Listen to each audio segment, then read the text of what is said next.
જય શ્રી રામ. એક બહુ રૂપિયાવાળા શેઠ હતા. શેઠ છે ને એક મોટા શોરૂમમાં ગયા, જે બૂટ ચપ્પલનો શોરૂમ હતો ને ત્યાં જઈ અને કે મોંઘામાં મોંઘા મને બૂટા સારા આપો એ કે જો તો 10,000 રૂપિયાની જોડીઓ. અને શેઠે તો લઈ લીધી વળી, પહેરીને ઘરે ગયા. ઘરે ગયા ને તો એમને ઘરવાળાને કીધું કે આજ તો શનિવાર છે, તમારે કે મંદિર દર્શન કરવા જવાનું છે એ કે તમે ભૂલી તો નથી ગયા ને?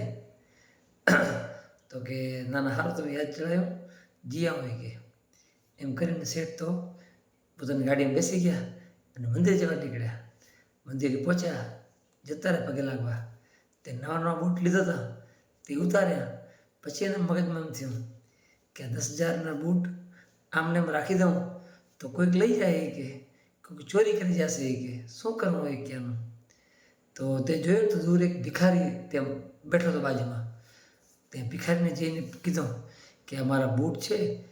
પ્રણામ કરીને કીધું કે બૂટ છે મારા, તમે સાચું હોય કે હું કે મંદિર દર્શન કરી આવું પછી તમારે લઈ જઈશ કે તમે રાખશો એ કે. તો ભિખારીએ કીધું કે કાંઈ વાંધો નહીં, રાખી જાઓ. શેઠ તો આનંદ થયો.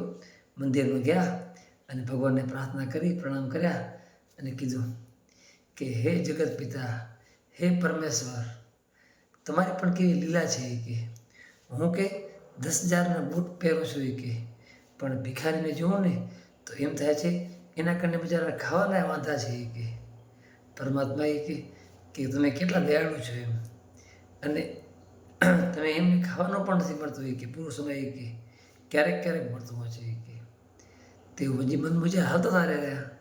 તેમને થયો અંદરથી એવું પ્રેરણા મળી કે લઈને આજ તો મને કે 500 રૂપિયા ભિખારીને આપી દો એ કે બચારા મારા બૂટ વાંચવ્યા છે અને 500 દઈશ ને તો કે રાજી થઈ જશે અને ઘરે કંઈ મીઠાઈ, સારું ફરસાણ કે સારું ખાવાનું ખાશે અને એમના આશીર્વાદ મળશે એવો ભાવ પ્રગટ થયો. અને પછી ભગવાનને પ્રાર્થના કરી અને નીકળ્યા બહાર જવા માટે. બહાર જે ભિખારી બેઠો હતો ને જોયું તો ભિખારી નહીં, એને બૂટ પણ નહીં. સબ થઈ ગયો કે ભિખારી ગયો ક્યાં? આજુબાજુ જોયું આમ પણ ભિખારી દેખાણો નહીં.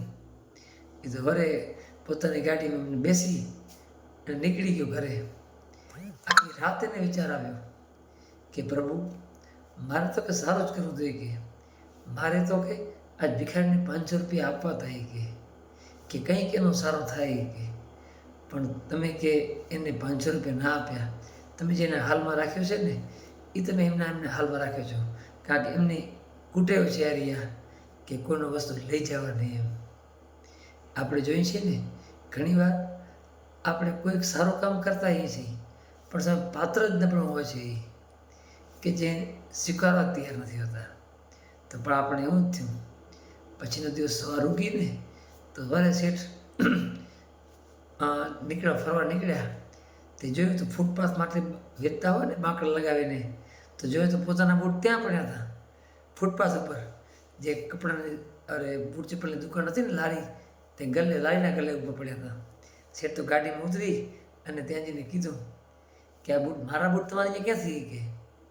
ત્યારે વેપારીએ કીધું એમ કે કાલે ભિખારી આવે તો એ કે ભિખારીએ એમ કીધું કે આ બૂટ હું લાવ્યો છું, મને કે ખાવાનું જોઈએ છે એ કે. તો મેં એને કે 500 રૂપિયા આપ્યા અને બૂટ કે લઈ લીધા એ કે બૂટ બહુ સારા હતા એ કે. પછી શેઠ તો બહુ હસ્યા, બહુ આનંદિત થયા કે વાહ પ્રભુ વાહ, મારે 500 રૂપિયા આપવા હતા પણ છતાં તે મારી મનમાની નહીં પણ તારા હિસાબે તે 500 રૂપિયા અપાવ્યા એના ભિખારીને કે એની ભૂખ સંતોષવા માટે. પણ એ કે એ ભિખારી એના કર્મને આધીન એ હંમેશા ભીખ માંગી ને જ ગુજરાન લાવે છે. કારણ કે કંઈક સારું કામ કરવું હોય તો હંમેશા આપણે સાચી ટેવ રાખવી પડે છે. તો એને તમે એવા જ તમે રાખ્યા એ કે એ એમના કર્મને આધીન કે આપણે પણ એક આમાંથી નાનકડી વાતમાંથી શીખ લઈએ કે આપણે જીવનમાં ઘણી આપણે ટેવ હોય, કુટેવ હોય, આપણી ખરાબ મનોવૃત્તિ હોય આપણી, પણ છતાં પ્રભુને રાજી થાય, બીજા જોઈને અંતરથી આપણને દુઃખ ના લાગે ને એવું કામ કરીએ તો પ્રભુ રાજી થાય. અને હંમેશા કર્મનો છે ને ખેલ બહુ જબરો છે ગમે એ વસ્તુ હોય ને, સારો કર્મ હોય તો સારું ફળ મળે, અને ખરાબ કર્મ કરશું તેનું ખરાબ આપણને ફળ મળશે. માટે હંમેશા કર્મને સિદ્ધાંત રાખીને જ આગળ વધવું, જેથી એમ આપણને કોઈ કહે ને કે કર્યા કર્મ તો ભોગવવા જ પડશે, તો આપણે પણ કહી શકીએ કે કાંઈ વાંધો નહીં, આપણે કર્મ રાજી ખુશીથી ભોગવશું. પણ એ ક્યારે કહી શકશું રામ, કે આપણે કર્મ સારા કર્યા હશે ને તો કહી શકશું. માટે હું અને તમે આપણે સૌ સાથે મળીને કર્મ છે ને સારા કરીએ, જેથી આપણને પસ્તાવાનો વારો ના આવે. કારણ કે કર્મ તો ભોગે જ છૂટકો. તો બસ આજથી રાત ગઈ ને વાત ગઈ, જે પણ હશે એ ભગવાનને કે તમે ચરણોમાં સ્વીકારજો, પણ હવેથી હું કર્મ સારો કરું, બસ એ મને બુદ્ધિ આપજો. આપણે એ પ્રાર્થના ભગવાનને હરોજ કરશું ને તો ભગવાન ચોક્કસ આપણી પ્રાર્થના સાંભળે છે. તો બસ સારા કર્મ કરીએ અને સારું ફળ ભોગવીએ.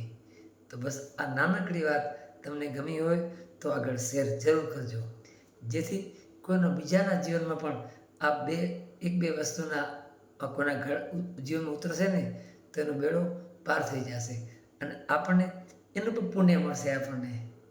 જય શ્રી રામ, હર હર મહાદેવ.